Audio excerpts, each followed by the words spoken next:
Now that we know how to find the area of polygons, we're going to talk about finding volume and sometimes surface area of solids.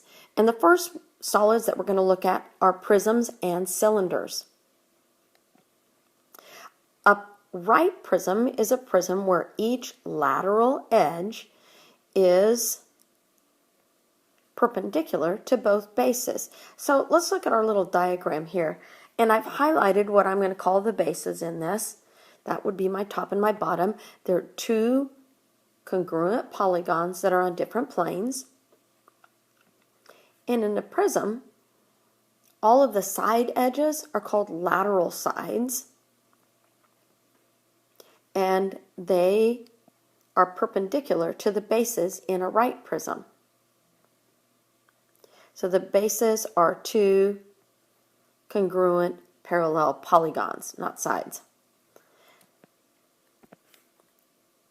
An oblique prism is a prism where the lateral edges, that's the side edges, are not perpendicular to the bases. So it's kind of like the Leaning Tower of Pisa, where the bases are still parallel, but the sides are not perpendicular. Regardless if it is an oblique or a right prism, you use the same formula to find the volume. And the volume is just the measure of the space that the figure occupies. And it's always measured in cubic units, whereas area is in square units. So the volume of a prism is V equals capital B times H, where the capital B is the area of the base and H is the height of the prism. And this can be different. So when the base is a rectangle, you're going to use length times width. And I just realized that I didn't spell rectangle right there, so let me change that. Okay, now if your base was a triangle, you would use 1/2 base times height for your capital B. And it would, if you had a regular polygon, you would use the formulas that we learned how to find the area of regular polygons for your base. So it all depends on what your base is.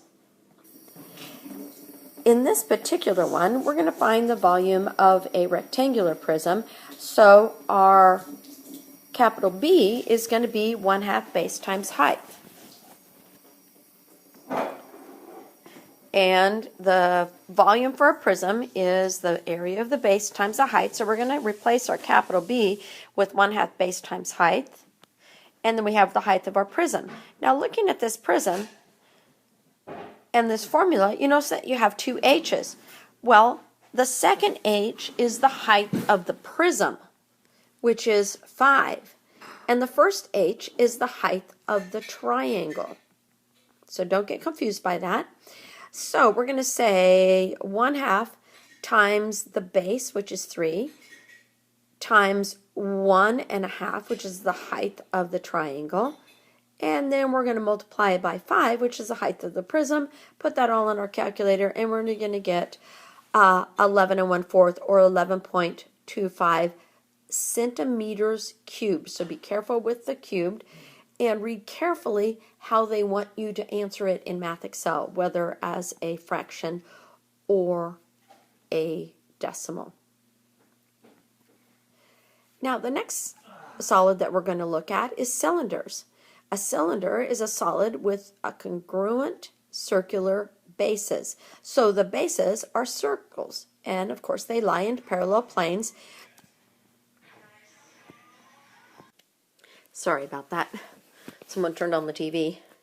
Okay, the height of the cylinder is the distance between the bases. The radius of the cylinder is the radius of the circle, that is the base. And when you have a right cylinder, a segment joining the center of the bases is perpendicular to both bases. So what we have here as our example is a right cylinder. What we have here is a right cylinder, and what we have here is called an oblique cylinder. So again, it's kind of leaning a little bit. So to find the volume of a cylinder, we're going to use the same idea. We're going to take the volume or the area of the base, which in this case is the area of a circle, and we're going to multiply it times the height of the cylinder. So let's try this one. This is a right cylinder, and we're going to write down our formula. Pi r squared times the height. Our r is our radius of 2.5. Our height is 7. We're going to plug those numbers in, and we can answer volume when we're doing cylinders in one of two ways. We can answer in terms of pi, or we can answer as a whole number. So if I answer in terms of pi, I'm just going to take the number part of my formula, and I'm going to plug it in my calculator, and I'm going to say the volume equals 43.75 pi meters squared. So that is answering in terms of pi. I don't actually plug the pi into my calculator. I just leave it as almost like a variable. Now, if MathXL wants it as a number, then you would take 4.75 times pi, and you would get a number that you then need to round. And when we round this to hundredths, we get that the volume of this right cylinder is 137.44 inches cubed. And again, volume is in cubic units. Okay, now you can also use these formulas to find missing dimensions. So in this particular rectangular prism, we know let's just call the front side our base, because I know the length and the width of this. The length is 18 and the width is 3.5. But what I don't know is the height of this prism, so the height between the two bases. Now, I know that for a prism, the volume equals the area of the base times the height, and since it's a rectangular prism, I'm going to say that the area of the base is length times width, and I'm going to plug in my numbers. My length is 18, my width is 3.5, but I don't know my height. I do, however, know my volume, so I'm going to replace my V with 661.5, and then I'm going to solve this equation for H. And when I do, I get that the height of this prism is 10.5 centimeters. Sometimes we're going to have what are called composition solids or composite solids, and that is a three-dimensional figure that's really made up of two or more simpler three-dimensional figures.